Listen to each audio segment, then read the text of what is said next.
What is cell cycle? Synthesises DNA, मतलब DNA double करता है, ये देखो, one DNA divides into two, then grows and divide into cells. So this cell grows and then divides into two daughter cells. So DNA replication, then cell grows and divides into two daughter cells. Collectively it is called as cell cycle. Yes. Next. Cell growth, continuous process. Yes. And DNA synthesis occurs only at, that is S phase. आपने देखो table बनाया था ना, उसमें होता है। Next, अभी आप लोगों ने एक टेबल लिखा था ना, वो देखिए कौन सा टेबल है? Cell cycle two parts which are this, interphase and, in interphase G1, that is gap 1 or first gap phase, right there. G1 means gap 1,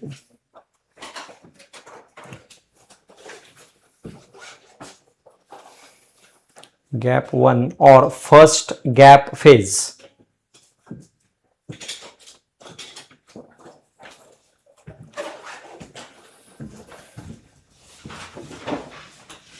S means synthesis phase.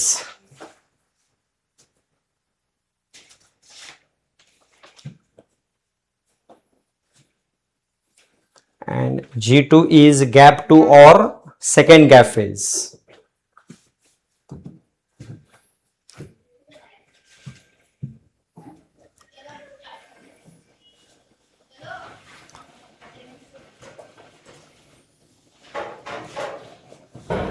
Then see what is written. Duration of cell cycle varies in each organism. Okay. For example, duration of typical eukaryotic cell cycle in human cell is 24 hours. Right there. तो entire cell cycle 24 hours में होती है. Duration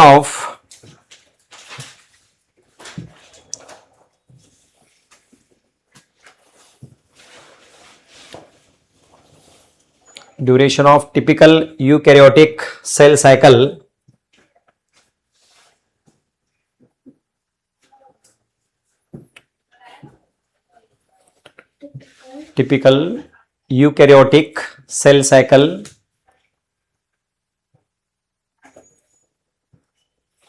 example human cell,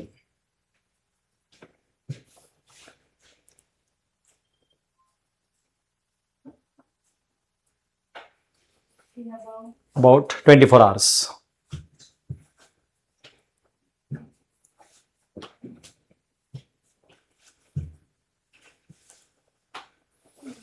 And in yeast only 90 minutes. 90.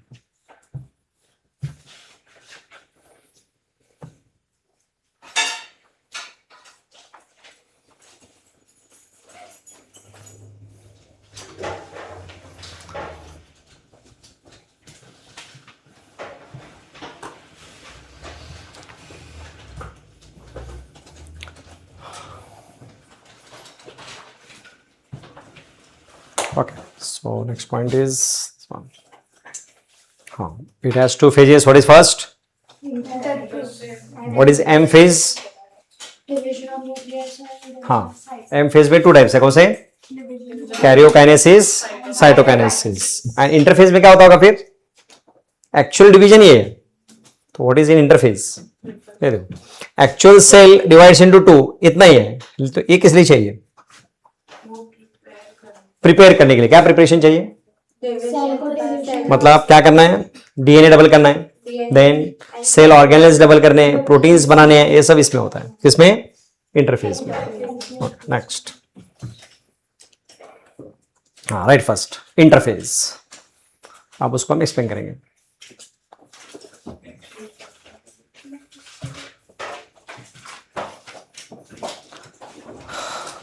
तो ये जो M phase तो छोटी है, सबसे बड़ी तो interphase he.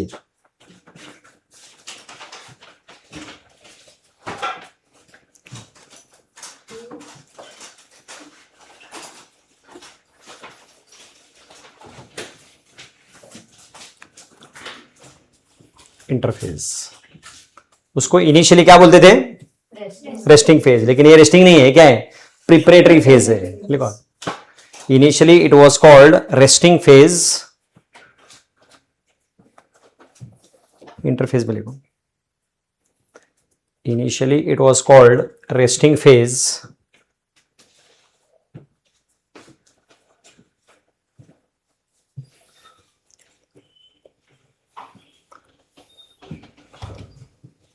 But actually it is preparatory phase.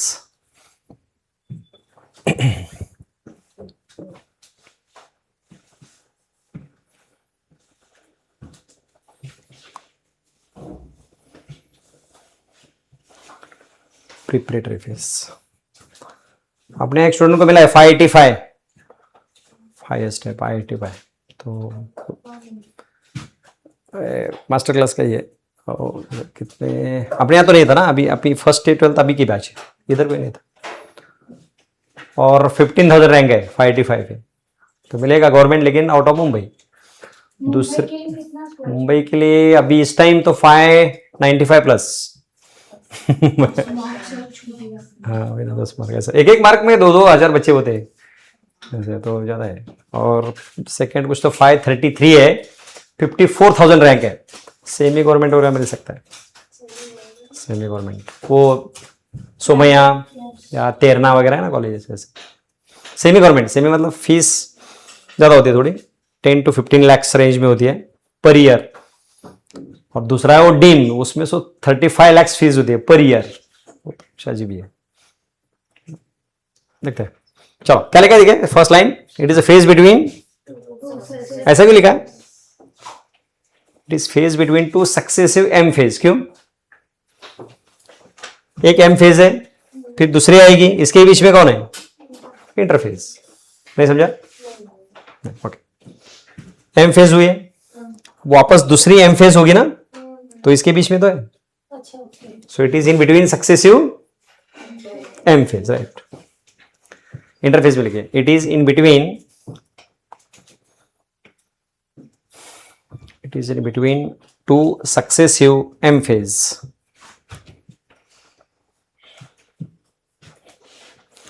IG का मिलेगा बुक बायो का, किसी के पास है क्या? नहीं दे देगा. अरे दूसरा कोई है क्या फ्रेंड का वगैरह? हाँ. आईबी का भी देखो, कोई है क्या फ्रेंड? आईबी बोर्ड कोई है? हाँ 10th बायोलॉजी. हाँ नेक्स्ट टाइम लेके. आईजी बोर्ड का चाहिए. कैम्ब्रिज रहता ना कुछ तो. So it is phase between two successive M phase. Now say second line, what is written? It includes and DNA. What is DNA synthesis? DNA replication. Yes, right. It includes cell growth,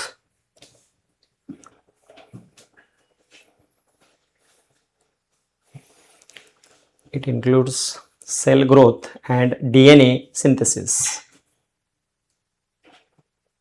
same आपका NCD का ही notes है. कुछ ये नहीं बोला, extra कुछ नहीं. बाद में आप एनसीडी भी पढ़ सकते हैं. What is next? Important. कितना है? 95% of duration of cell cycle. तो मैक्सिमम कौन है? इंटरफेज ही है. यस. और एम फेज कितना है? 5%, राइट. Interphase is about 95%.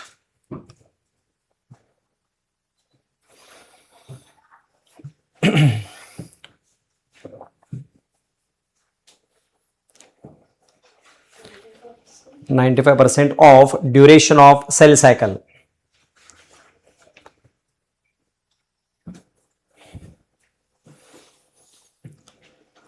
तो बताइए ह्यूमन सेल में कितना रहेगा इंटरफेज? देखिए बताओ. टेक्स्ट बुक में देखो. अभी सुनो ना, सुनो. अरे मत करो अभी मत देखो, बाद में देखो. हाँ तो निकालो ना अप्रॉक्स.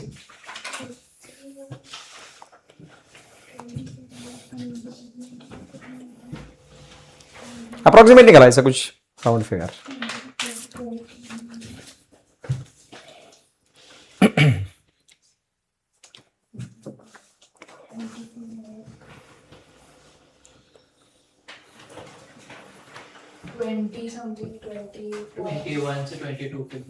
बराबर ना. उतना क्या होता है? इंटरफेस. और इसमें निकालो ईस्ट में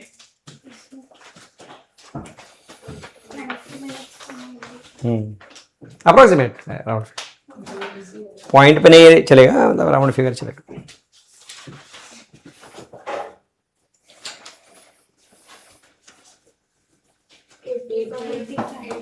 अप्रोक्सीमेटली बराबर ना। तो मैक्सिमम कौन है, इंटरफेज होता है, बाकी बचा हुआ कौन होता है, खाली एम फेज होता है। Now which are the three phases of interphase, G1 और ये नहीं, आपको ये नाम नहीं है, छोड़ दो। दूसरा कौन सा है, सिंथेसिस, और ये G2 गैप 2। ओके चलो अब एक एक देखते हैं। राइट फर्स्ट इंटरफेज में फर्स्ट लिखो G1 फेज।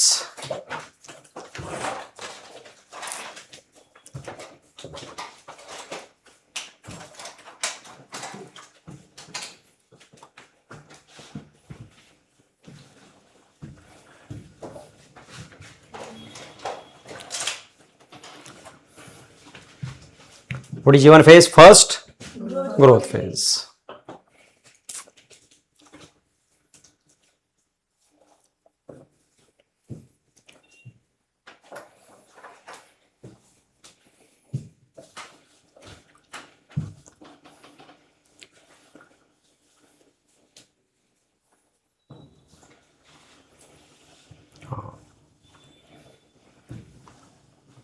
लिखा फर्स्ट ही लिखा ना, फर्स्ट। हाँ आप लिखिए, it is post mitotic phase.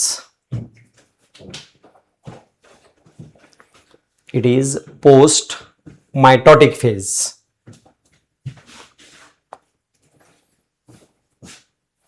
Tell why post mitotic क्यों, डायग्राम देखिए बताइए। ठीक है, माइटोसिस से बाद हो रहा है ना, पोस्ट है, पोस्ट पोस्ट मतलब बाद में। ये देखो, ये माइटोसिस उसके बाद हो रहा है, दैट्स व्हाई, और इट इज इन बिटवीन। नहीं, यस, ये कौन है, ये कौन है, तो गैप G1 फेज किसके बीच में, and synthesis phase, right. It is इन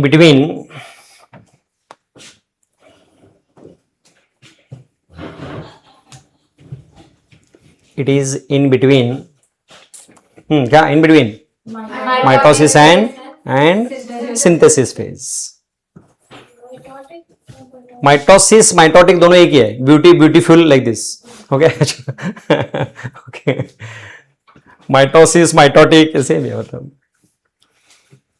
क्या वो इंग्लिश में आपने क्या पढ़ा था, ग्रामर में क्या बोलते हैं उसको, क्या बोलते हैं, ब्यूटीफुल बन जाते हैं तो क्या बोलते हैं उसको, degrees of comparison, not comparison, कुछ तो अलग वर्ड है इसके लिए, याद है, ग्रामर में था ना आपको। हाँ नहीं, ये लगा था ना ब्यूटीफुल, तो हाँ तो एडजेक्टिव ऐसा, तो उसका कुछ है ना, कुछ तो नाम है ना इंग्लिश में, अभी देख लो घर में जाके, एडवर्ब बोलते हैं, कुछ तो था, देख ठीक है वैसा ही है। तो आपको माइटोटिक या माइटोसिस आया तो कुछ मतलब दोनों का सेम ही है क्या, ठीक है, माइटोसिस ही हो रहा है। ओके चलो ठीक है, नेक्स्ट। अब देखिए मेन इवेंट्स क्या लिखा है, continuous growth of cell, right जीव। हाँ मतलब किसका, हाँ मतलब उसमें क्या हो रहा है, function in sense what is happening in this phase, मतलब इस फेज में क्या हो रहा है। तो इवेंट्स लिखो, main events of G1 phase. चलो थोड़ा पॉइंटर जैसे आपको अच्छे से याद रहेगा। कंटिन्यूअस ग्रोथ ऑफ सेल, मतलब सेल बढ़ रही है, सेल बिकम्स मेटाबॉलिकली एक्टिव।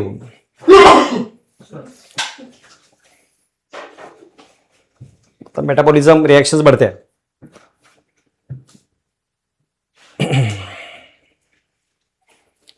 मस्त चैप्टर आपको था ये सब, रिवीजन है इसे भाई। और क्या लिखा है, प्रिपेयर्स मशीनरी फॉर रेप्लिकेशन। हाँ वही सोचना, रुको अभी इसको एक्सप्लेन करना है, कर लिख दो पहले।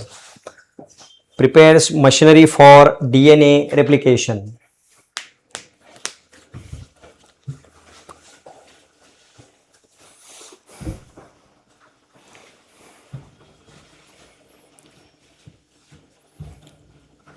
कैन यू इमेजिन क्या रहेगा मशीनरी? ऑर्गेनल्स को प्रिपेयर कर ऑर्गेनेल नहीं, नॉट ऑर्गेनेल, एक है इसके लिए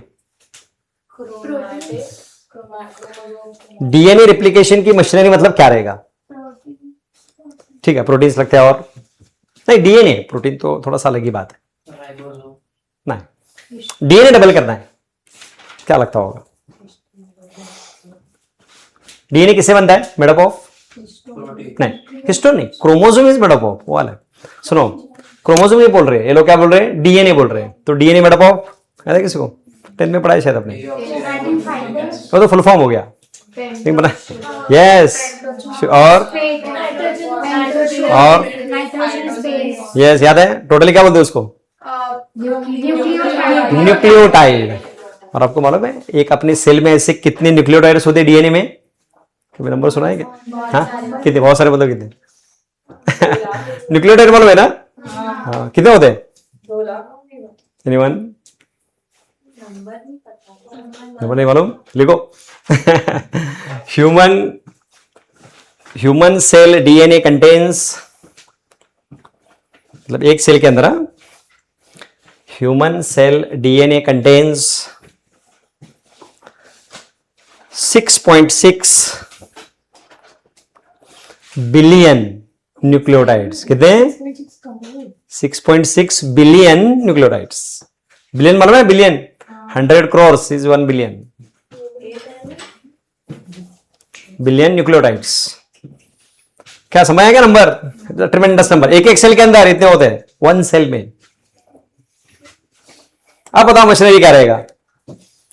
ये न्यूक्लियोटाइड बनाना पड़ेगा ना, क्यों? डबल करना है तो इतने लगेंगे ना, और तो ये सब बना के रखे जाते हैं। ये हो गया मशीनरी। और क्या दूसरा? बहुत सारे एंजाइम्स लगते हैं डीएनए रिप्लिकेशन के टाइम, ये 12th में पढ़ेंगे हम। वो एंजाइम्स का भी प्रिपरेशन होता है। ये सब कौन सी फेज में हो रहा है? हाँ, तो मशीनरी में लिखो ब्रैकेट में, सिंथेसिस ऑफ न्यूक्लियोटाइड्स, मतलब मशीनरी का मतलब तुम्हारे बुक में नहीं दिया है, बट यू कैन राइट। ये प्रिपेयर्स मशीनरी है, उसका सिंपल मीनिंग लिख सकते हैं, सिंथेसिस ऑफ न्यूक्लियोटाइड्स।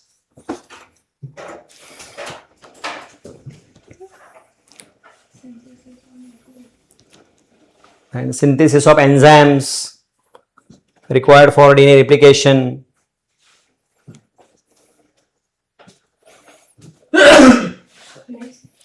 एलर्जी हुआ है कुछ, तो एलर्जी है। एलर्जी पता नहीं बहुत कुछ ले मेडिसिन? नहीं एलर्जी तो मुझे आज तक किसी से नहीं है, अचानक से छींक आ नहीं नहीं, वही क्लाइमेट का भी हो सकता है। चलो, क्या लिखा है मशीनरी में? क्या लिखा? न्यूक्लियोटाइड्स और एंजाइम्स वगैरह। यस, और क्या लिखा लास्ट में? ये तो इजी है, सिंथेसाइजेस। ये प्रोटीन्स आप लोग बोल सकते हैं, हिस्टोन वगैरह।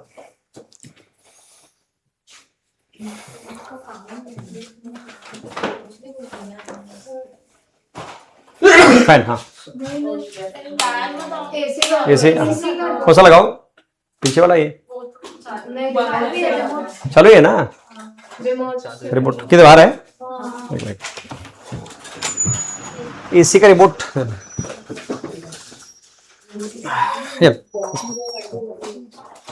देखो कितना चाहिए उतना रखो।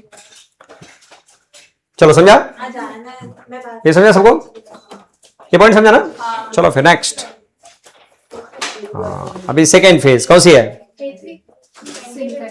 सिंथेसिस। सिंथेसिस या सिंथेटिक? सिंथेसिस लिखो, चलेगा। ठंडी लगेगी फिर अपन कल का बढ़ा देंगे ना।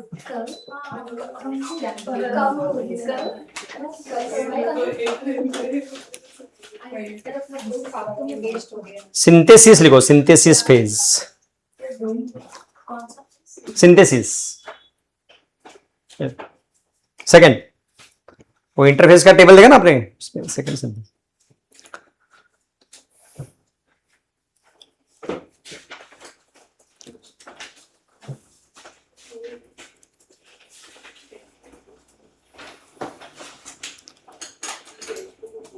और क्या होता है सिंथेसिस में? ये देखो फर्स्ट लाइन, एक्चुअल क्या होता है?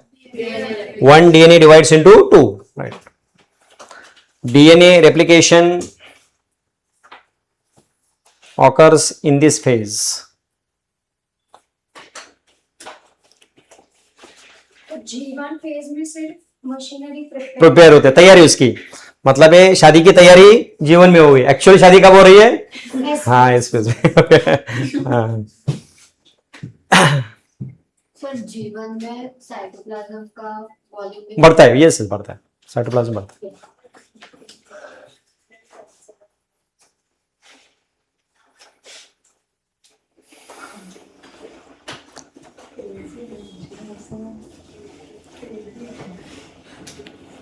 हाँ, आप सेकेंड लाइन देखिए क्या लिखा है, amount of DNA per cell but chromosome number remains same not increased. लिख दो लाइन, बताता हूँ एक्सप्लेन करते हैं इसको।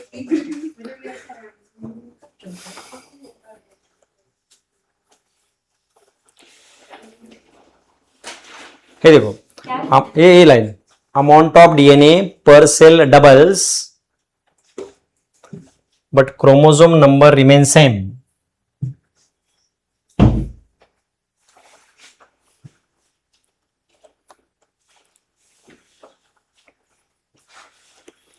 Chromosome number remains same. कोई बता सकता है इसका मतलब क्या होगा? चलो ठीक, हाँ ये देखो, आप इस डायग्राम में कितने क्रोमोसोम है? दो, ए और बी। दोनों क्रोमोसोम किससे बने हैं? डीएनए से बने हैं। अब ये जो ए वाला डीएनए डबल हो गया, ये देखो क्रोमोसोम लेकिन एक ही है। बी में क्या हो गया? अगेन डबल हो गया, लेकिन क्रोमोसोम एक ही है। खाली कौन डबल हो गया? क्रोमोसोम नहीं डबल हुए, याद रखो बराबर। चलो नेक्स्ट आगे, ये तो इजी है। देखो, in animal cells and centriole, देखो one centriole divides into two, तो सेंट्रियोल भी क्या होते हैं? डबल होते हैं। लिख नेक्स्ट लाइन में, इन एनिमल सेल्स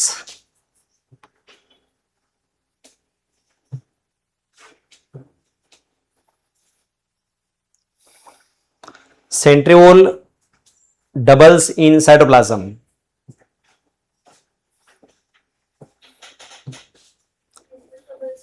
Cytoplasm.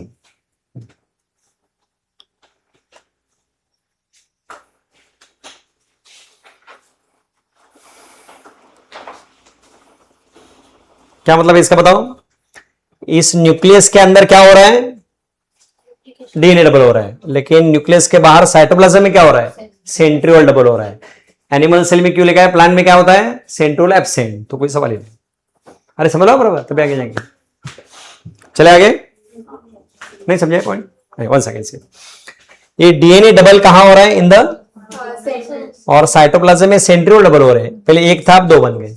ये कहां होता है? साइटोप्लाज्म में, लेकिन ओनली इन एनिमल सेल, क्योंकि प्लांट सेल में सेंट्रियोल होता ही नहीं, तो डबल का कोई सवाल नहीं। नेक्स्ट, अब इसके बाद नेक्स्ट लिखिए, गैप 2 G2 फेज।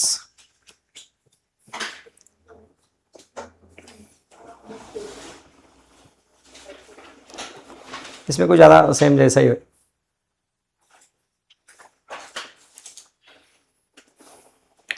ये सेकेंड ग्रोथ फेज है।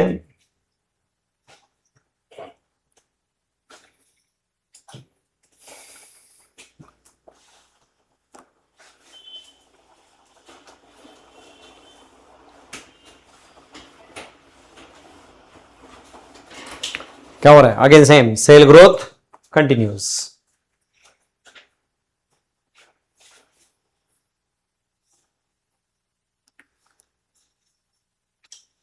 सेम वही है, synthesis of RNA and protein continuous.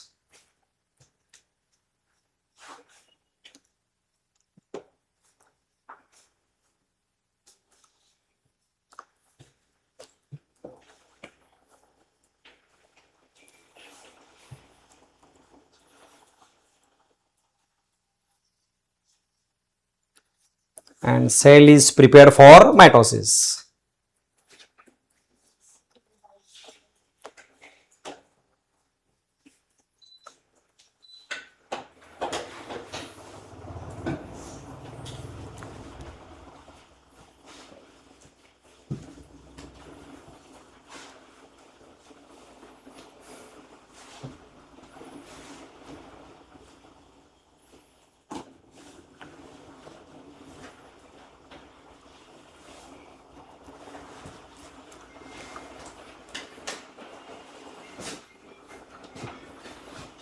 What is the other name? इसको हम क्या बोल सकते हैं? Pre mitotic. क्या नाम होगा? it is pre-mitotic phase.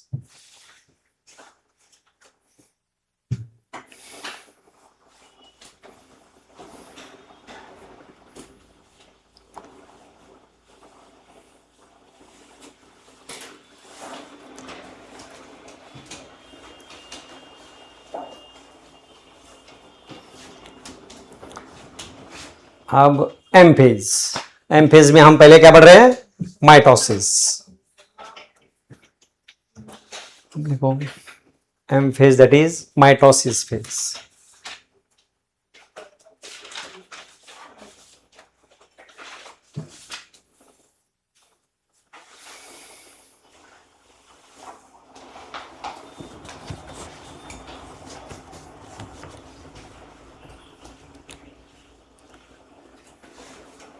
And it is actual cell division. मतलब पहले सब तैयारी थी, अभी क्या हो रहा है? एक्चुअल सेल डिवाइड हो रहा है.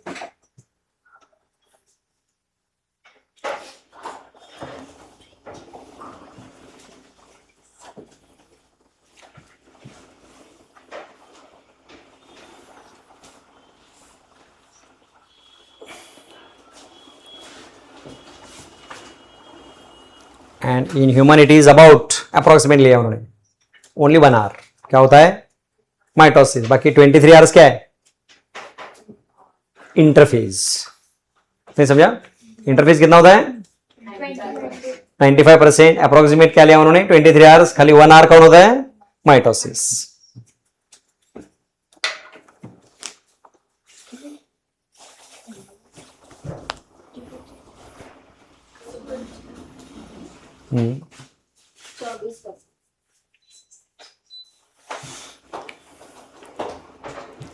समझना बराबर अच्छे से. तो फिर कॉकरोच कहां तक हो गया? स्मॉल पार्ट्स हो गया. उसमें वर्ड्स डिफिकल्ट है थोड़े, डायग्राम भी है. आप इसके 2 पार्ट है. What is first? ये देखिए इधर, 1 nucleus divides into 2 called karyokinesis. What is cytokinesis? ये देखो, cytoplasm divides into 2 then it is called cytokinesis. In short एक सेल के 2 बन रहे हैं.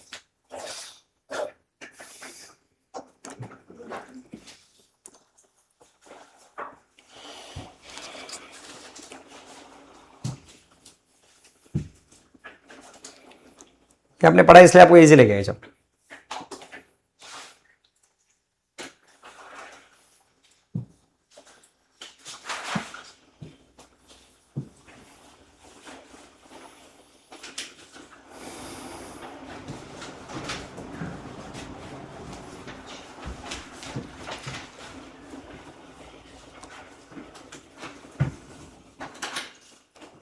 वो लाशें मिली कि नहीं? नहीं मिली? मिली ना? कुछ पता है आपको थोड़ा? वो एक है, वो रिजल्ट ला सकते हैं. वो एक और दूसरा एक मोक्षित करके है, वो 2 ही लोग हैं रिजल्ट लाने वाले. मतलब वो 2 सिलेक्ट हो सकते हैं. लाशा तो पक्का, बाकी लोगों का कुछ भरोसा नहीं.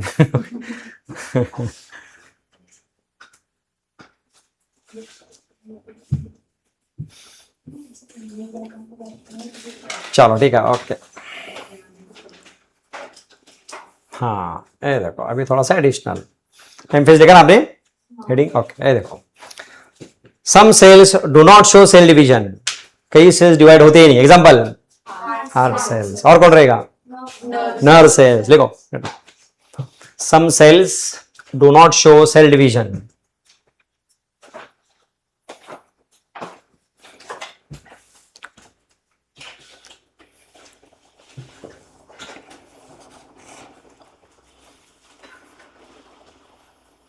जिसको कुछ भी नहीं समझ तुरंत पूछो. Do not show cell division मतलब कई सेल्स में सेल डिवीजन होता ही नहीं.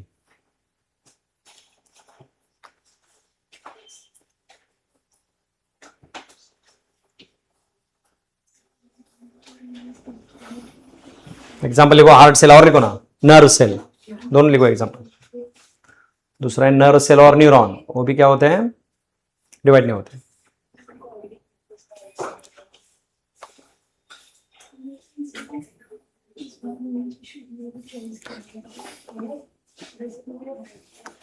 And what is the meaning of next line? क्या लिखा है? Divide only to replace. ये देखिए इधर नेल्स में वगैरह कुछ डैमेज हो गया तो सेल्स तभी डिवाइड होते हैं। समझा सबको? मतलब हमेशा डिवीजन नहीं चलता, अपने जरूरत के हिसाब से चलता है।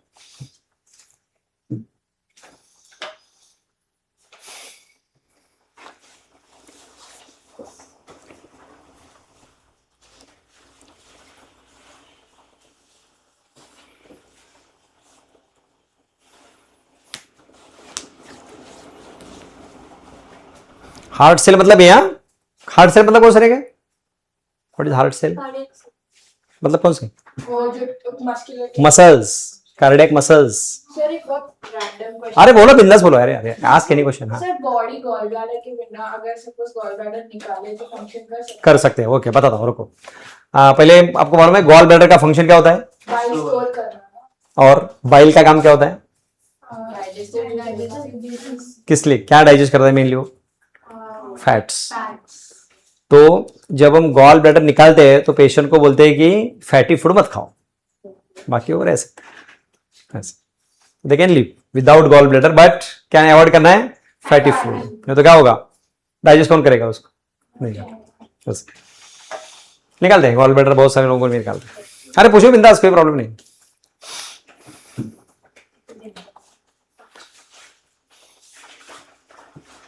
ओके हो गया? चलो नेक्स्ट। हाँ अब ये इंपॉर्टेंट पॉइंट, ये देखो क्या लिखा है। ये देखो, रीड दिस केयरफुली। हाँ, the cells that do not divide further exit and enter into called quiescent और जीनॉट फेज। क्या मतलब रहेगा इसका? अभी समझो एक सेल का डिवीजन हो गया, तुरंत दूसरा स्टार्ट होता है क्या? कभी स्टार्ट होगा? जब जरूरत है तभी। तब तक उसको क्या करना है? स्टॉप करना है ना। That stoppage is called as quiescent और जीनॉट फेज। लिख दोगे? The cells that do not, लिखो सेम वही लिखना है। आपने पूछा ना लास्ट टाइम जीनॉट आया था word. The cells that do not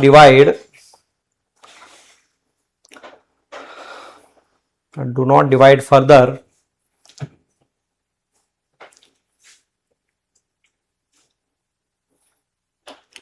exit G1 phase.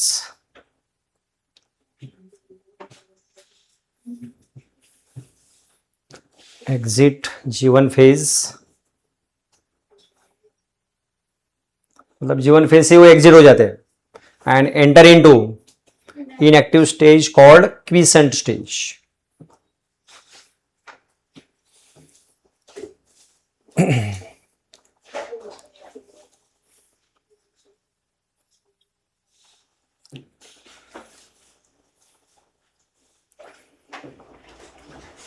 एक random question। अरे बोलो बिंदास। हाँ मतलब है ना गॉल ब्लैडर में कुछ पेशेंट्स को है ना स्टोन्स होते हैं वो। यस, हाँ तो उसको निकालने के लिए हमेशा डॉक्टर ऑपरेशन करने क्यों कहते हैं? स्टोन दो टाइप है। स्टोन हुआ है तो हम स्टोन निकाल सकते हैं खाली, लेकिन स्टोन के साथ साथ अगर पूरा गॉल ब्लैडर डैमेज हुआ है, समझो कैंसर के वगैरह कई प्रीवियस स्टेज दिख रहे हैं, तो पूरा गॉल ब्लैडर में निकालते हैं, रखते नहीं। फिर तो स्टोन भी निकाल सकते हैं खाली। रिस्क होता है स्टोन निकालने में? नहीं, कुछ नहीं, स्टोन निकालना आसान है। स्टोन निकालते हैं ना। ये पूरा गॉल ब्लैडर कब निकालते हैं? प्री कैंसर स्टेज दिख रहा है, आगे कैंसर होने का चांस है, तो पूरा निकालते हैं। फिर वो अच्छे उसको रिप्लेस करते हैं क्या? रिप्लेस नहीं करते। Gall bladder is not replaced. नहीं, ये जरूरत नहीं, क्योंकि खाली उसको क्या अवॉइड करना है? फैटी। तो नहीं, गॉल ब्लैडर रिप्लेस किया। सर अगर वो इंसान ज्यादा खा रहा है फैटी फूड नहीं है, अवॉइड करना है। फिर उसको क्या होगा? डाइजेशन नहीं होगा, तो फिर उसका ब्लोटिंग, पेट फुला हुआ, ऐसे सब तकलीफें शुरू होगी। जैसे तो हम ये नहीं करते, उसको अवॉइड करते हैं। बाकी रिप्लेसमेंट पोस्टें नहीं करते, कोई जरूरत नहीं उसकी।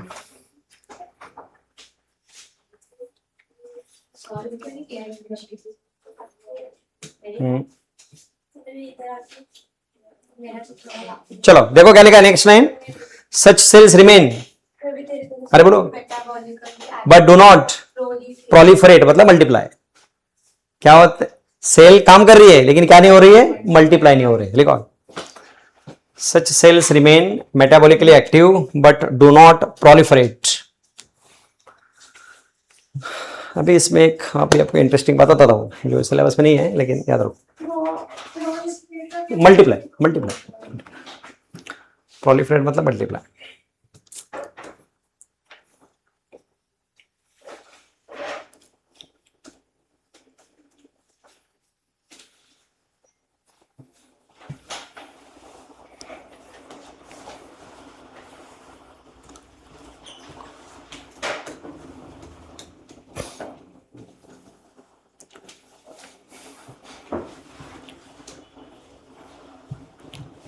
तो जी नॉट फेज इंपॉर्टेंट है कि नहीं? मल्टीप्लाई, प्रोलिफरेट मतलब मल्टीप्लाई।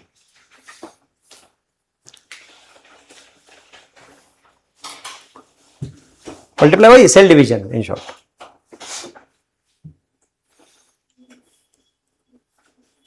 हाँ रुको, अभी हो गया, अभी ध्यान दोबारा। तो जी नॉट फेज के ऊपर बहुत सारे जीन्स का कंट्रोल होता है, इसलिए तो जी नॉट फेज आती है। अगर समझो उस जीन में कुछ डिफेक्ट हो गया तो क्या होगा? सुनो वंस अगेन, ये G not phase is because of some jeans.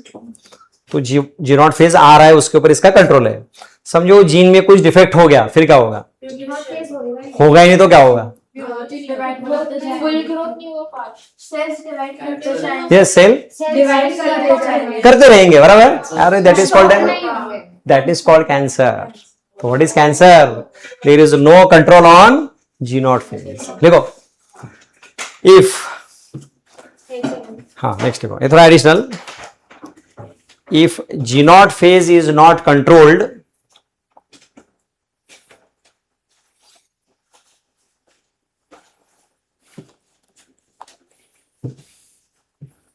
Ji not phase is not controlled, then it leads to cancer. तो कैंसर कुछ नहीं, यही होता है खाली कैंसर में।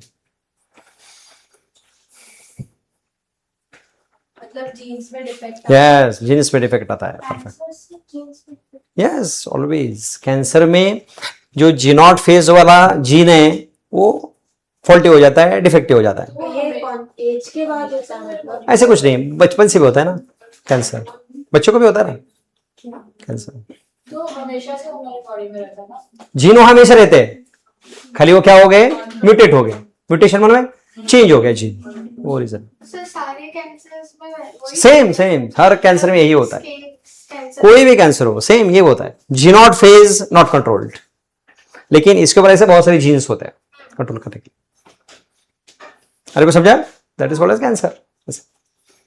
चलो नेक्स्ट, हो गया समझा सबको? फिर हमको जेनेटिक्स का कोई चैप्टर, जेनेटिक्स 12th में 4 चैप्टर जेनेटिक्स के ऊपर ही है। मतलब एक डीएनए, एक जेनेटिक्स है, 2 बायोटेक्नोलॉजी, ये सब डीएनए इर्द गिर्द घूमने वाले चैप्टर है। 4 चैप्टर है 12th में। हो गया? चलो ये है जी नॉट। चलो अभी एक्चुअल, अब माइटोसिस शुरू हो गया। इंपॉर्टेंट, ये तो याद है आपको? क्या कहा था मैंने? सोमैटिक सेल्स में होता है। क्या लिखना है, याद रहेगा? ऑलरेडी लिखा, चलो ठीक है। हाँ ये इंपॉर्टेंट, इसको क्या बोलते हैं? इक्वेशनल। क्यों? क्योंकि इसमें नंबर ऑफ क्रोमोसोम्स सेम रहते हैं, that's what is called equational. ये लाइन लिखना है, देखो, it is equational division.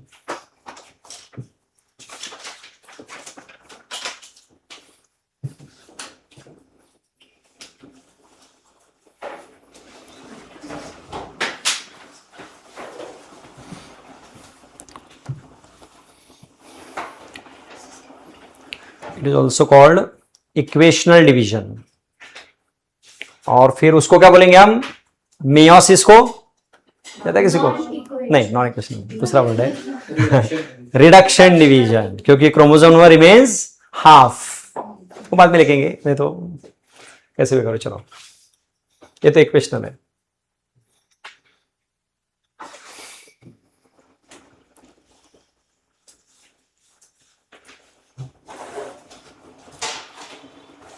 Equation में आगे देखो क्या लिखा है? Number of chromosome in the parent and cell. Progeny मतलब नई इंडिविजुअल, न्यू जनरेशन। सेम। क्या मोर्चा निकालना है क्या? नीट के लिए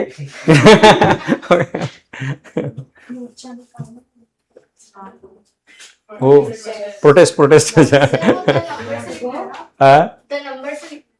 हाँ नंबर से इसका मतलब है प्रोटेस्ट हाँ जा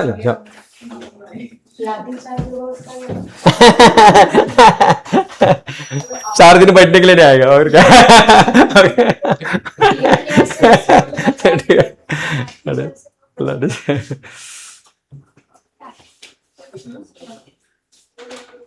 पुलिस वाले को लाठी से मारेंगे। और ऐसी जगह मारते हैं क्या चलो ठीक है।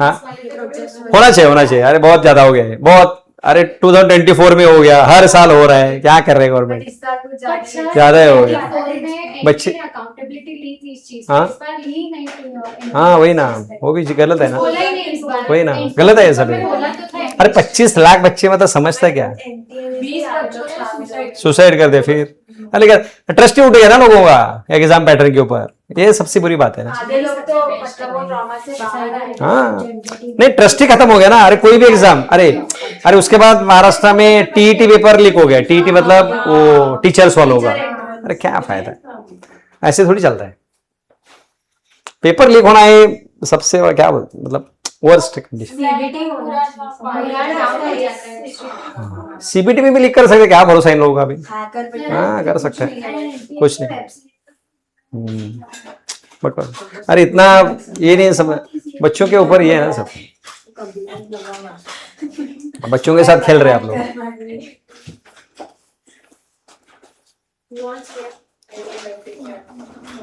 हाँ तो किसी डॉक्टर का कुछ केस फेल हो गया तो सीधा लोग बोलेंगे अरे ये फ्रॉड करके पास हो गया करके ऐसे हो सकता है वही हो रहा है उसमें मीम्स पेपर करते वही मीम्स ऐसे ही आ रहे हैं सब नहीं पेशेंट पूछते हैं मतलब आपने नीट दी है क्या हाँ वही ऐसा होगा आगे खालसा पूरा लगता है जो लोग को पहले अटेम्प्ट में अच्छा है तभी ऐसे मीम्स वगैरह भी बहुत आ रहे हैं अभी उसके ऊपर ये जो मेरे को लगता है ये जो सुसाइड किया है ना उसमें तो आधे तो ऐसे हैं जो उसमें अच्छा आया होगा चलो what is next point mitosis is generally seen in but it can occur in ये आपने लास्ट लेक्चर में सीखा है कौन से सम कौन से बताओ लोअर प्लांट्स ब्रायोफाइटा एंड कौन लिखो मेल हनी बीज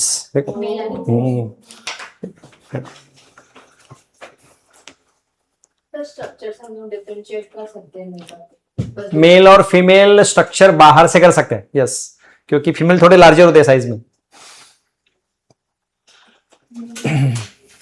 हनी बीज का भी पूरा स्टडी है मतलब डिटेल हनी बीज के हैबिट के ऊपर आपको नहीं मतलब दूसरी ब्रांच में जूलॉजी की ब्रांच है उसमें वो जो एपीकल्चर वगैरह करते हैं मतलब वो हनी बीज ये करते हैं ना तो उनको सब मालूम रहता है कौन क्वीन पहचानते वो लोग फिर उनके हैबिट सब मालूम होते हैं तो सर हम जो हनी खाते हैं हाँ जो हनी खाते हैं वो मेल का होता है फीमेल नहीं किसी का भी नहीं होता नेक्टर होता है कलेक्ट करते फ्लावर से कलेक्ट करते हैं फ्लावर का कलेक्ट हुआ है नेक्टर है नेक्टर वो कलेक्ट करके उसको अंदर रखते बॉडी को कैसे ढूंढे हाँ उनके ग्लैंड होते हैं हाँ ग्लैंड में रखते हैं फिर वही होता है स्टोर करके रखते हैं अच्छा है हनी का काम बनवाया होगा तो छोटा वॉमिट जैसा ही है उसके हाँ हनी बीज का वॉमिट है वो हां ये प्यू के पीछे हनी बीज का वॉमिट ही हम हनी खाते हैं एक्चुअली वो नेक्टर होता है जो फ्लावर में उसको नेक्टर बोलते हैं तो हनी बीज उसको कलेक्ट करते हैं उनके ग्लैंड्स में स्टोर करते हैं वापस वॉमिट करते हैं और स्टोर करके रखते हैं बिहाइव्स में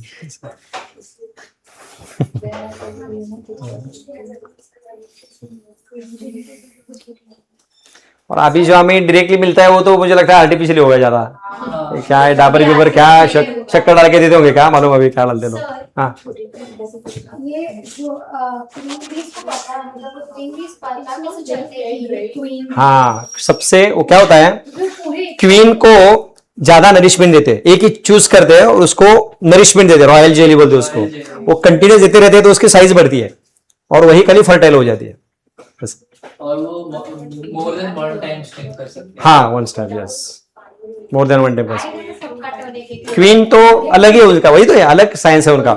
रॉयल जेली करके उनके सिक्रीशंस होते हैं, वो उसको देते, फीड करते हैं, तो वो हेल्दी बनते हैं और साइज उसकी सबसे बड़ी होती है, वही फर्टाइल हो जाती है। कुछ अलग ही है उनका ये सब सिस्टम। चलो लिखा है, लिख दो। ये कहा होता है हैप्लॉइड में, जनरली डिप्लॉइड अपने बॉडी में होता है ये। हैप्लॉइड में ये लोग हैं, लोअर प्लांट्स और सोशल इंसेक्ट्स, सभी नहीं है, थोड़े।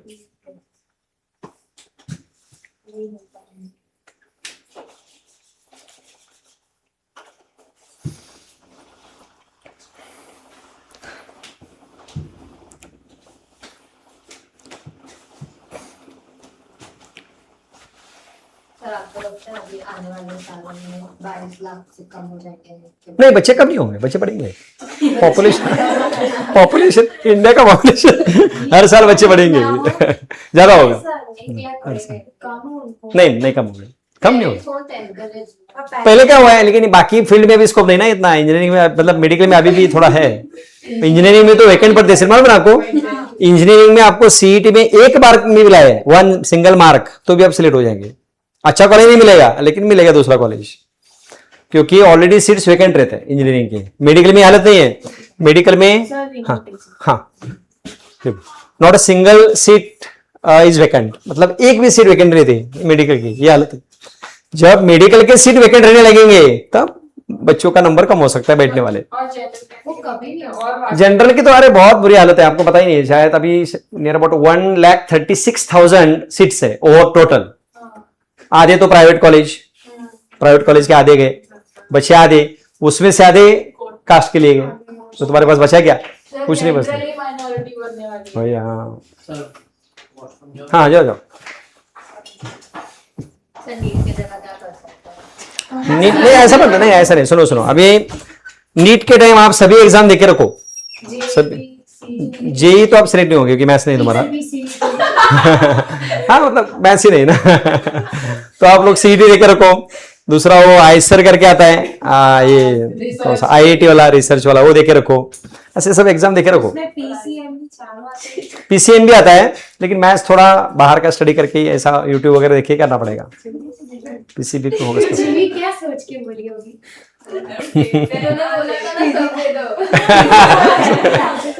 जेई आप लोग दे सकते हैं, लेकिन सिलेक्ट नहीं होंगे क्योंकि मैथ्स नहीं ना आपका। 6 आया ना, वही जा नहीं सकते। आप कॉलेज एग्जाम अटेंड कर सकते हैं, सिलेक्ट नहीं होंगे आप लोग, ऐसा।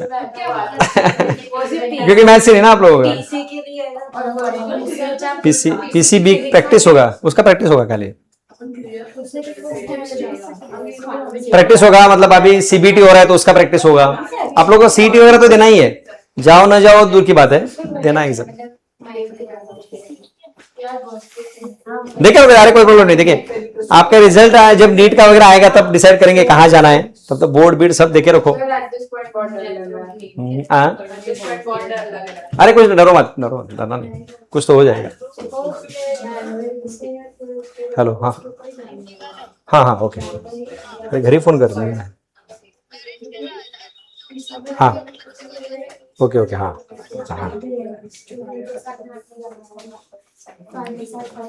अरे डरो मत, अभी एग्जाम दे दो, बहुत सारे ऑप्शंस है, मैं बताऊंगा बाद में। बहुत करने के लिए बहुत कुछ है थोड़ा, लेकिन अभी फोकस करो खाली दूसरा, डिमोटिवेट नहीं होना है। ओके चलो नेक्स्ट क्या है? क्या लिखा है? मेजर रीऑर्गेनाइजेशन ऑफ, हाँ मतलब एक सेल डिवाइड हो रही है, रीऑर्गेनाइज हो रही है। लिखो लास्ट वाला लाइन,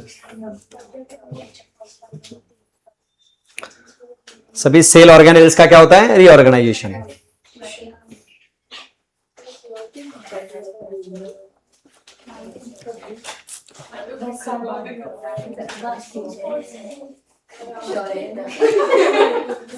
क्या हुआ?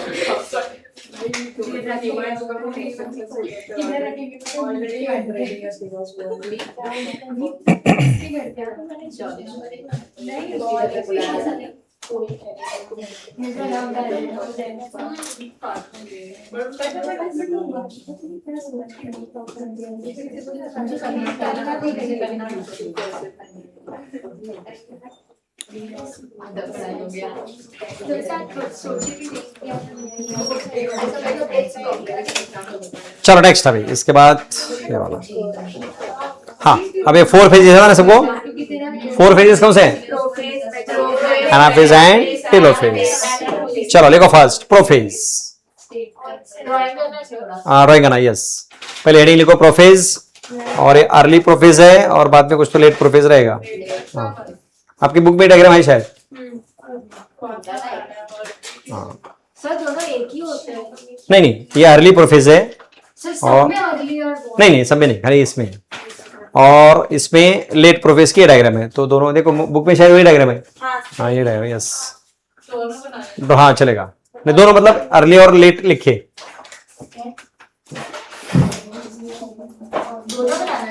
दोनों दोनों दोनों मतलब early prophase and let prophase. तो थोड़ा प्रॉब्लम में होता है ना, क्योंकि वह क्या है, बोर्ड और इसका बोर्ड में बहुत ज्यादा फास्ट है और चैप्टर सब यही है बट बहुत फास्ट है बोर्ड।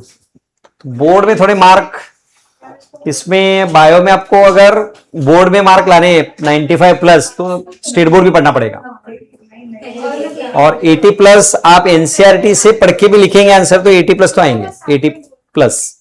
फिजिक्स केमिस्ट्री तो कुछ ऐसे नहीं ऐसा। तो आपको 95 प्लस चाहिए तो फिर सीट अपना स्टेट बोर्ड पढ़ना पड़ेगा, और जो कि इतना फास्ट है अभी आपको पता चलेगा। हाँ वही ना, तो फिर बोर्ड से अपने और एक है, अरे सुनो एक एग्जाम बताना भूल गया भाई, सीयूईटी करके एक एग्जाम है, सीयूईटी वो फॉरेंसिक है, बायोटेक है, उसके लिए वो एग्जाम दे सकते हैं आप लोग। नर्सिंग के लिए NEET, CET only for pharmacy, pharmacy. नहीं सर, हाँ बीएससी नर्सिंग के लिए तो ए नहीं, किसने कहा? BSc nursing is from NEET, NEET से होता है नर्सिंग। अरे सुनो 10 कोर्सेस है नीट के बाद। सबसे पहला एमबीबीएस, बीडीएस, बीएएमएस, बीएचएमएस, फिर उसके बाद एक ये आता है यूनानी करके, बीयूएमएस करके आता है, यूनानी मेडिसिन। वो एक वो अरब कंट्रीज में कुछ तो केमिकल वगैरह यूज करते थे मेडिसिन के लिए, वो यूनानी कुछ तो है, मुझे पता नहीं इतना। दूसरा आ गया veterinary, BVSc veterinary science. Next उसके बाद नर्सिंग, फिर फिजियोथेरेपी, ये इसमें आता है। ये सब 8 कोर्सेज है शायद, हाँ 8 है। ये सब नीट से चलते हैं। BSc nursing is from NEET. नहीं नहीं नहीं नहीं नहीं, सीईटी से ओनली फार्मेसी, दूसरा कुछ नहीं। तो आप लोग नीट दे सकते हैं, देना ही चाहिए। बीएससी नर्सिंग टारगेट है तो।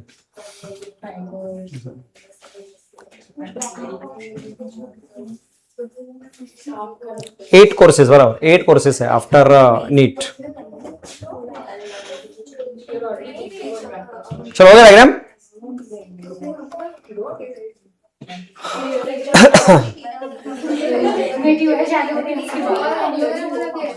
ये आप लोग लिखेंगे क्या? पहले एक्सप्लेन करो बाद में लिखेंगे।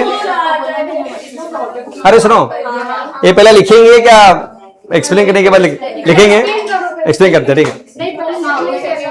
देखो कैसे भी लिख रहे हैं, यही क्या इवेंट। अच्छा एक मिनट रुको, उससे पहले ये लिखो, एक रुको रुको रुको, सबसे पहले ये इट इज लॉन्गेस्ट फेज, सबसे फर्स्ट।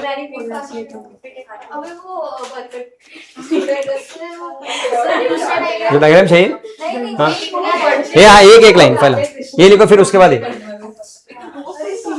सबसे पहले लिखो it is longest phase of mitosis.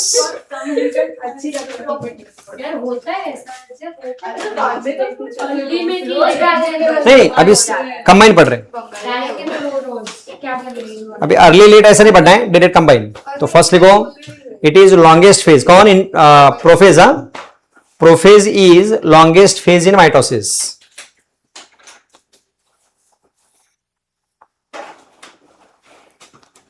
Prophase is longest phase in mitosis. बाकी तो क्या रिपीट हुआ है। अभी आपको ये लिखना पड़ेगा इवेंट्स,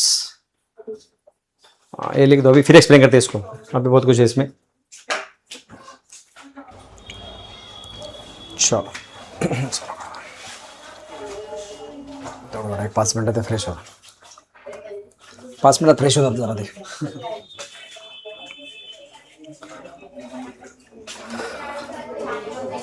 चलो यस ओके, क्या पेपर क्या अच्छा लिख रहे हैं? जाने वाले इन लोग को जाने दो, बाकी इसी को जाने देते हैं। एकदम मक्खन, एकदम स्मूथली उन लोगों ने 4 से 5 बार चढ़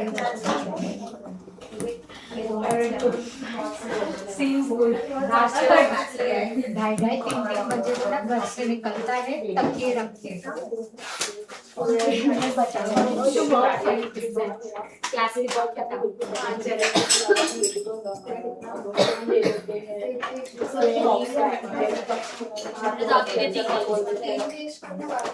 चलो देखिए फर्स्ट पॉइंट बोले क्या लिखा है,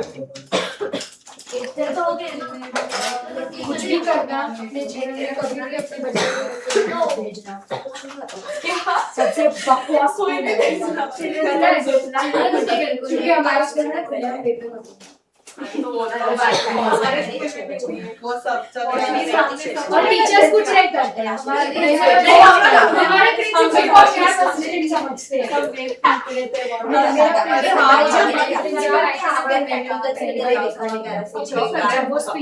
ओके हाँ नहीं ड्रॉ नहीं, यही है आपने जो ड्रॉ किया हुआ डायग्राम यही है। सीरियस देखिए क्या लिखा है, फर्स्ट लाइन पढ़िए, longest phase. Okay second It follows the S and T2 phase. वो छोड़ दिए, नेक्स्ट उसके बाद तो हाँ यस ओके आप देखिए यहाँ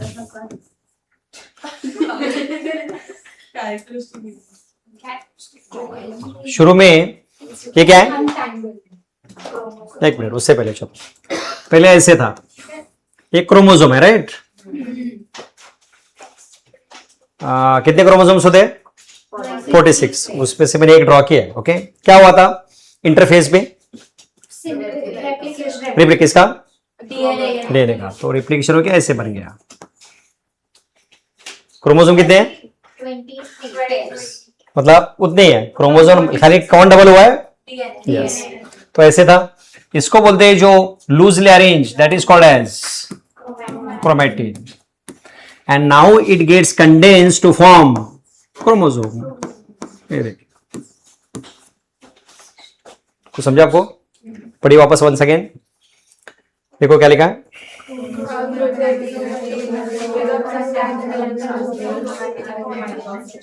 तो क्या हुआ है, क्रोमैटिन क्या होता है, coiled and condensed to form chromosome. अरे समझा सबको, चलो नेक्स्ट लाइन, नेक्स्ट बताइए और क्या लिखा है, They are composed of two chromatids centromere. Yes इसका मतलब क्या रहेगा, ऑलरेडी हमने सीखा है। अब यहाँ जो क्रोमोसोम है it is made up of 2 sister and they are joined at, तो ये सेंट्रोमेयर हो गया, ये क्रोमैटिड्स हो गया, this is 1 this is second, तो 2 क्रोमैटिड्स है और 1 सेंट्रोमेयर, और इसको हम बोलेंगे एंटायर क्रोमोसोम। लेकिन डीएनए का इसमें डबल, वो याद रखो, समझा सबको। नेक्स्ट बढ़िया, Chromosomes begin to move towards opposite poles of the cell. Each centrosome radiates out microtubules called asters. The two asters together with spindle fibers form mitotic apparatus. क्या मतलब रहेगा इसका, ये देखो कौन है, divide and they travel towards opposite pole, फिर इसको ही बोलते हैं एस्टर, और ये है स्पिंडल फाइबर्स। सुनो ये जो बैक साइड में फाइबर निकले इसका नाम क्या है, एस्टर फाइबर्स, बीच वाले जो है, now this entire structure is called mitotic apparatus। इसको क्या बोलते हैं, so what is mitotic apparatus, 2 centriole, aster rays and spindle fibres collectively called as mitotic apparatus। समझा सबको, आगे Cells at the end of prophase do not show Golgi complexes, endoplasmic reticulum, nucleolus and nuclear envelope. क्या मतलब रहेगा इसका, ये जो nuclear membrane, इसके अंदर जो न्यूक्लियोलस होता है, फिर सेल के अंदर जो ER Golgi bodies all disappear, degenerate हो जाते हैं, किसमें, कौन सी फेज में, प्रोफेज में, माइटोसिस के प्रोफेज में। बस समझा सबको, आज के क्वेश्चन फिर आगे जाएंगे, इसके वीडियोस वगैरह भी देखेंगे बाद में, पहले कही दो। सेकेंड फेज कौन सी है, मेटाफेज, लिख दो, सेकेंड इज मेटाफेज। मुझे लगता है इसमें अभी टेक्स्ट में कौन सी डायग्राम है आपकी, ये है ना, दोनों है क्या, अच्छा ठीक है, दोनों ड्रॉ करो चलेगा फिर, दोनों ये ट्रांजिशन दोनों, हाँ यस यस, हाँ जी दोनों दोनों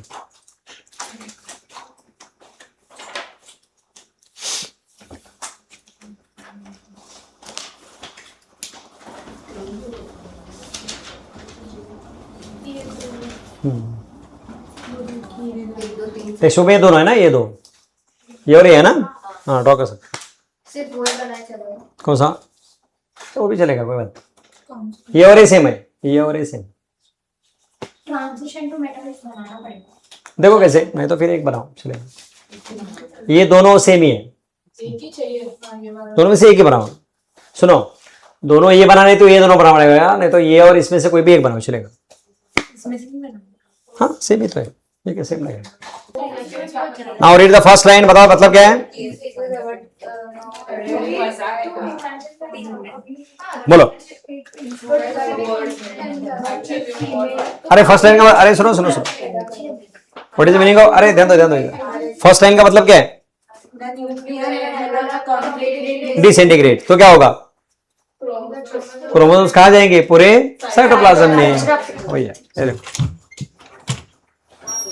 nuclear envelope completely disintegrate, that's why chromosome spread throughout the cytoplasm. What is next? ये कंडेंसेशन शुरू कब हुआ था? नहीं, कंडेंसेशन प्रोफेज में, लेकिन कंप्लीट कब होता है? कंप्लीट कब होता है? मेटाफेज में। तो मेटाफेज में क्या होता है? Complete condensation, that's why chromosomes are easily visible only in this stage. कौन सी? मेटाफेज में अच्छे से दिखते। क्यों बताओ? कंडेंस हो चुके हैं। ये देखो लिखा है, condensation completed, they can be studied easily under, and they have two sister. ये देखिए डायग्राम में, दिस इज वन क्रोमेटिड, ए दूसरा क्रोमेटिड। समझा सिस्टर क्रोमेटिड्स? चलो नेक्स्ट पूछो, नहीं समझा तो नेक्स्ट। अभी क्या होता है? क्रोमोसोम से इंपॉर्टेंट लाई एट, ये देखो सेंटर में आ गए। देन वो जो plane of alignment of chromosome is called, तो इसको बोलते हैं मेटाफेज प्लेट। तो जो अलाइनमेंट है इक्वेटर पे, that is called as metaphase plate. Next, अभी इंपॉर्टेंट, ये कौन है? ऑडिडिस।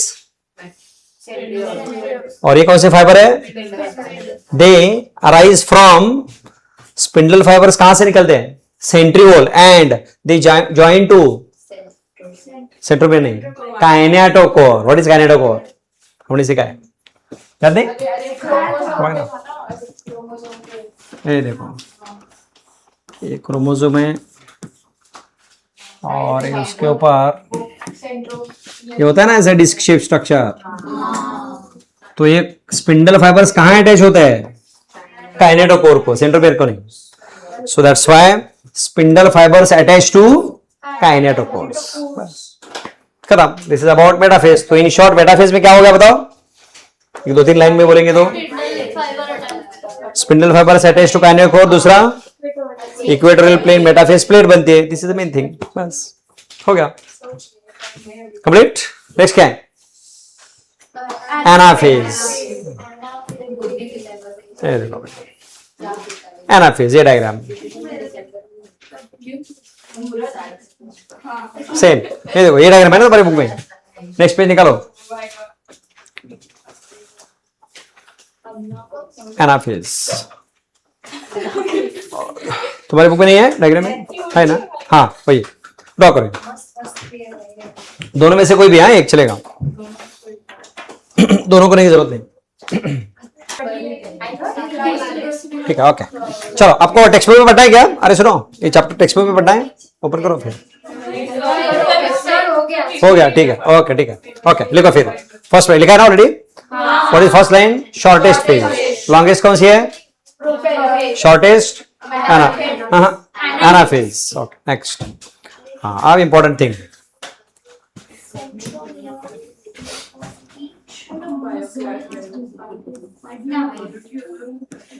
ये क्या है बताओ? What is this? ये कौन है? क्रोमोसोम। सेंटर में कौन है? अबे सेंटर में ब्रेक होता है, क्या होगा? ये ब्रेक होने के बाद ऐसे सेपरेट हो जाएगा। सही है? क्या हो गया फिर ब्रेक होने के बाद? आधा इधर आधा इधर, और वही तो हुआ है। ठीक है, एक अरे ऐसा फोल्ड हो गया है, ये देखो, इसका फोल्डिंग फिर ऐसे हो गया, इसका फोल्डिंग ऐसे हो गया, ओके। और ये स्पिंडल फाइबर्स कॉन्ट्रैक्ट होते हैं तो क्या होगा, they travel towards opposite pole, same ही तो लिखा है। सिया centromere of each chromosome divides resulting in formation of, मतलब दो क्रोमैटिड सेपरेट हो गए, एक एक इधर, ओके। आगे spindle fibres and chromatids move from, पूरा अपोजिट पोल की तरफ जाते हैं, ओके। समझा सबको? अब मुझे बताइए एक कौन सा शेप बना है क्रोमैटिड्स का, वी शेप, ऐसे अप्रोक्सीमेटली ऐसा है ना। तो ये कौन से टाइप का क्रोमोसोम रहेगा, टाइप्स ऑफ क्रोमोसोम देखो लास्ट चैप्टर, मेटासेंट्रिक, बोलो सब लोग, टर्मिनल नहीं, अरे पहले बोला था ना, पहले किसने बोला था, फर्स्ट मेटासेंट्रिक। अच्छा मैंने बोला हाँ तो वही तो आंसर चेंज क्यों कर रहे हैं रुके, कैसे बताओ? नहीं दोनों दिख, दोनों अभी आप लोग मेटासेंट्रिक डायग्राम देखो, व्हाट इज मेटासेंट्रिक, क्योंकि दोनों इक्वल है ना, इक्वल है तो क्या हो, कौन सा शेप होगा, मेटासेंट्रिक। पर इसमें तो टेलोसेंट्रिक किधर, नहीं नहीं डिवाइड होने की बात की बात नहीं, एक क्रोमोसोम फोल्ड हुआ ना ये क्या,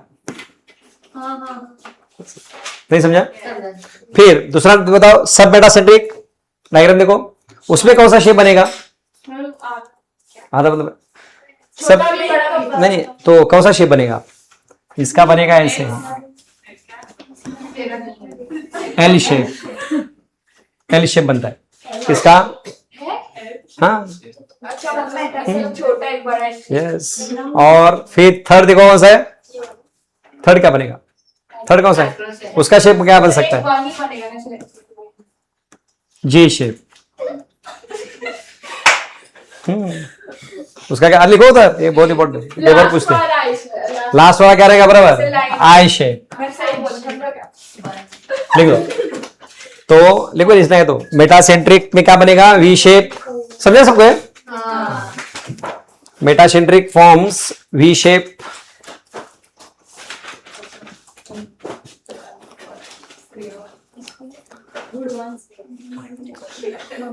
मेटासेंट्रिक में वी शेप बनेगा, फिर सब मेटा में क्या बनेगा, एल शेप, सर वो क्या है?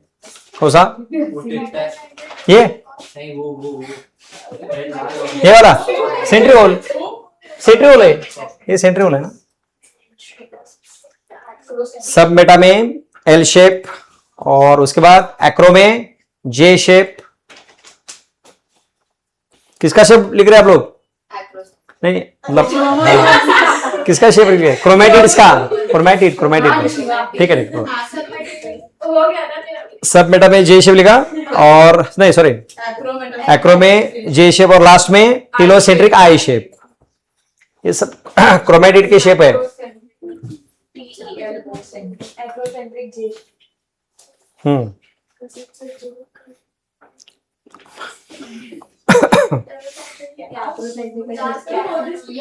आई शेप। चलो नेक्स्ट, लास्ट फेज कौन से है, टेलोफेज। ये देखो दो न्यूक्लियस बन गए, देखो तुम्हारे बुक में भी डायग्राम रहेगा, देखो तुम्हारे बुक में कौन सा, देखो एक ही है सर, ठीक है तो एक ही बनाओ, पहला वाला जो है ना वही है, हाँ तो वही ठीक है, फर्स्ट बना सकते हैं। रवि सर है, शिवम सर मत बोल, मेरी पट रही क्या हुआ, सारा क्लास करना है, मेरा 150 वाला 150 क्लास करना है, मैंने 190 तक कर दिया और उस पे प्रिंट आउट